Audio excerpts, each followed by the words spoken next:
it just meant a lot to the kids. They built up. They were very excited about it. You can hear the nervousness in their voice a little bit. And I just wanted to give a shout out to Coach Bickerstaff for doing that and say thank you for that.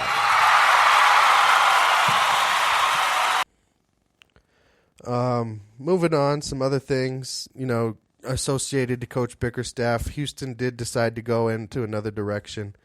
They hired Coach D'Antoni this week. Don't really know what that's about or how that's a fit. It kind of follows what the Knicks did with their hiring of Hornacek. It just leaves you scratching your head a little bit. Leaves me believing Dwight Howard is definitely leaving town. He is not going to be able to play in D'Antoni's system. I would expect him to opt out and hit free agency for sure. For those of you who watched today, the Indianapolis 500 did win. We had a rookie winner this year. I didn't see outside of that it was a rookie who actually took the race. If any of you are out there, watch the race today, please go to the Facebook page, message me, let me know who won. So good for him, good for the Rook. Glad he got his name out there and won the big race. Here's something that caught my eye this week. This was really cool to me, being that when I was a kid, early teenage years, was when University of Miami and Florida State were really going head-to-head in football and making things exciting in college football. And I was a big Florida State fan at the time. Almost everybody picked some side. You were either a Hurricane or you were a Seminole. But this most recent team that won the national championship, the 2013 Florida State Seminoles football team, every starter from that team is now in the NFL. Think about that for a minute.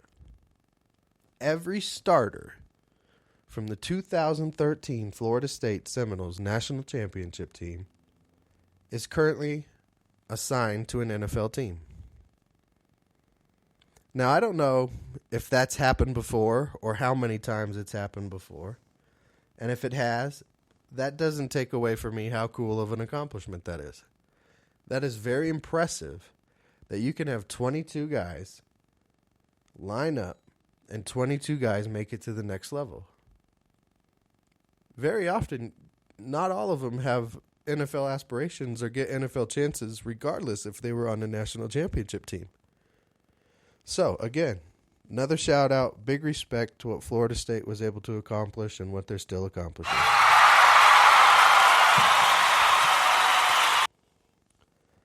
Don't know if you guys saw this interview. It was before, I think it was before Game 6, after Game 5. There was an interview. Kevin Durant and Westbrook were asked about Steph Curry's defense. Steph's not really known for his defense. He's known as a three-point shooter, right? Everybody knows him for shooting three-pointers, and that's pretty much what they attribute to his game. So Durant kind of dismisses it and says he likes the matchup of Steph on Russell. Russell's kind of laughing like, ha-ha, Steph Curry playing defense, and just being really disrespectful about it. Now, Steph was one of the top 5 in steals in the league this year. Okay, defensive statistic. He's not much of a rebounder, granted, but that's not his game when you're shooting from 25 feet. His assist numbers, I take them. What were they, right around 8, 9 assists a game? I'll take that. Especially from a guy who everybody considers to be a shooter. So anyway, Kevin Durant, Russell Westbrook, they're laughing, dismissing Steph's defense. So I decided just to check, and then, the NBA puts out the stats. And going into Game 6, Russell Westbrook, being guarded by Stephen Curry, was 8 of 25 on his field goal attempts with 7 turnovers. So I'm seeing a problem with why they're dismissing or laughing at this man's defense. He's pretty much shutting him down. You're shooting 30% against him, roughly, with 7 turnovers. It's not time to laugh. Maybe that's a sign that Golden State was starting to get into the Thunder's head a little bit. That, he's playing defense on us. Or, Russell's not having his way with him. Or, how do we keep Russell's confidence up? Is there a little bit of a sign of weakness there? Is there a crack in the armor that we're seeing? I mean, you got to make a story out of it. You got to have something to talk about, right? So that's what I'm doing here. Really, you guys, great competitors.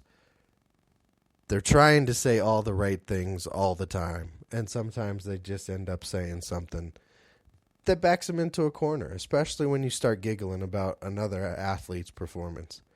You just can't do that. Here's something that makes... Here's an athlete that people are going to giggle at, they're going to laugh at, they're going to poke fun of. Ricky Williams. Now, Ricky Williams, great college running back.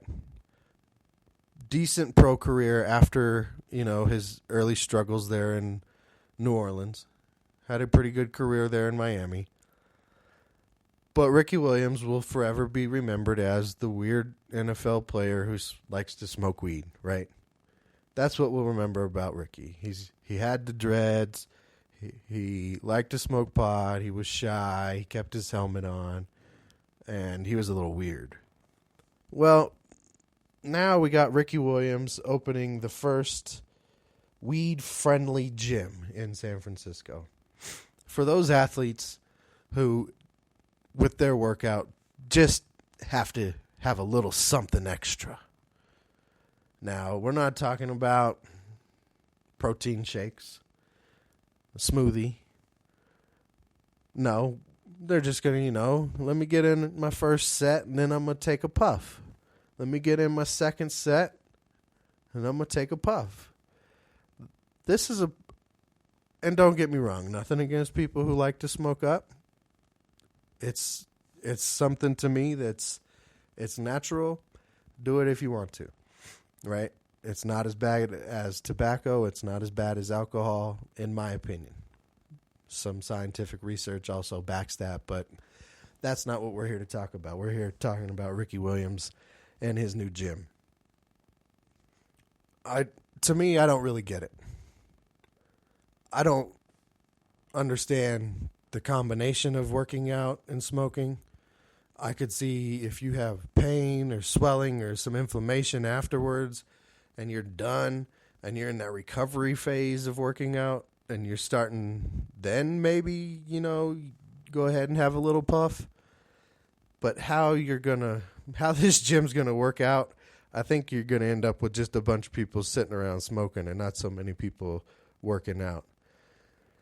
And we'll see, NFL players who want to work out with Ricky probably need to stay away from his gym. You're going to test positive if you go there. This is something that's not going to go away. It's not legal federally. The NFL will follow federal guidelines. So pro athletes don't go work out at Ricky's gym. Just stay away. I don't know. All the best to Ricky. Hopefully it works out for him. Hopefully some people can get some nice workouts in.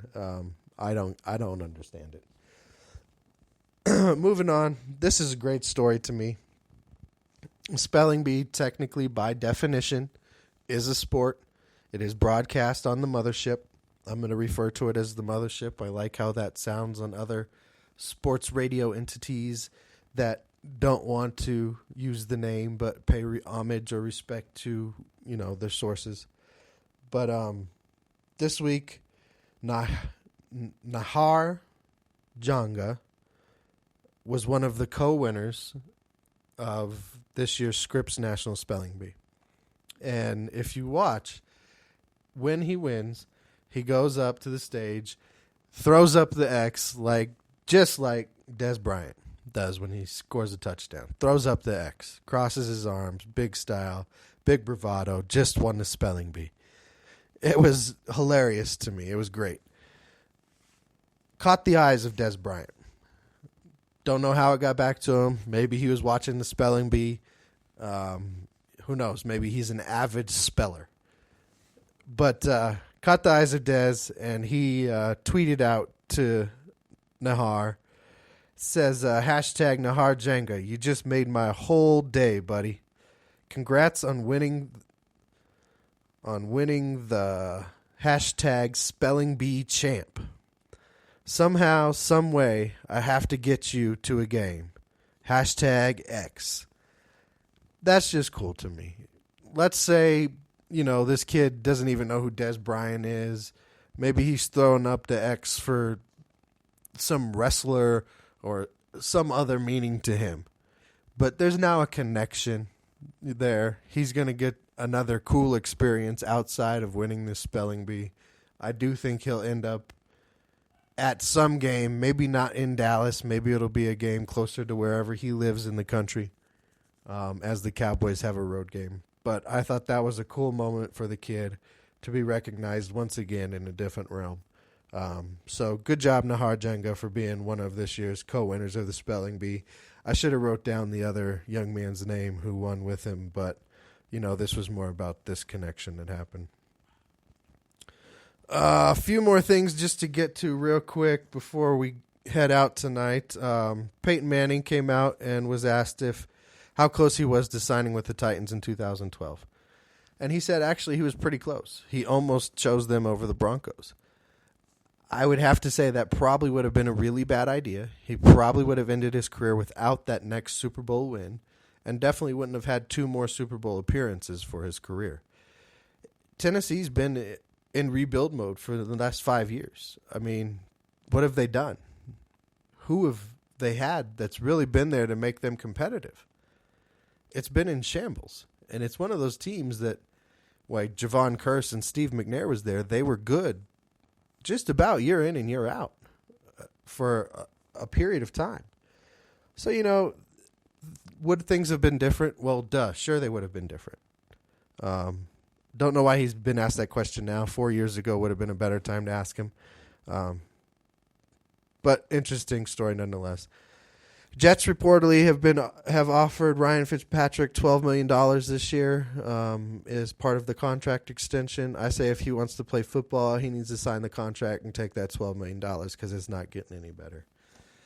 Last thing I want to hit on tonight before we go, this young man, Clayton Kershaw, best friends with my team's quarterback, Matthew Stafford of the Detroit Lions, One Pride.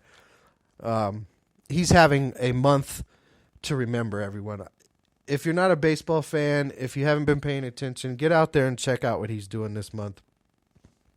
He's going for his 6th start of the month tonight, y'all. He's 5-0 so far with a .64 ERA. He's faced 142 batters over those 5 starts. He's only given up 20 hits, 2 walks.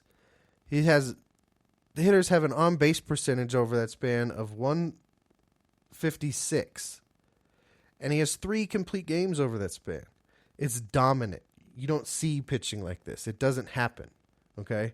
He's beat San Diego, Toronto, the Mets, the Angels, the Reds, and he's going for his 6th victory tonight against the Mets. Game kicked off a little while ago. Can't quite see what the score is, but for anybody who wants to watch, it is taking place on ESPN, the mothership tonight. I let it slip. I said the name. You guys can get at me on Facebook, Real Deal Sports Talk with KP. Follow us on Twitter, Real Deal KVP. And stay tuned for changes coming to the show real soon. As the school year gets out here, I'll have more time to dedicate to the show. And we're really going to get at it. Thank you for listening on this Sunday night. Thank you for tuning in on Memorial Day weekend. Keep it real.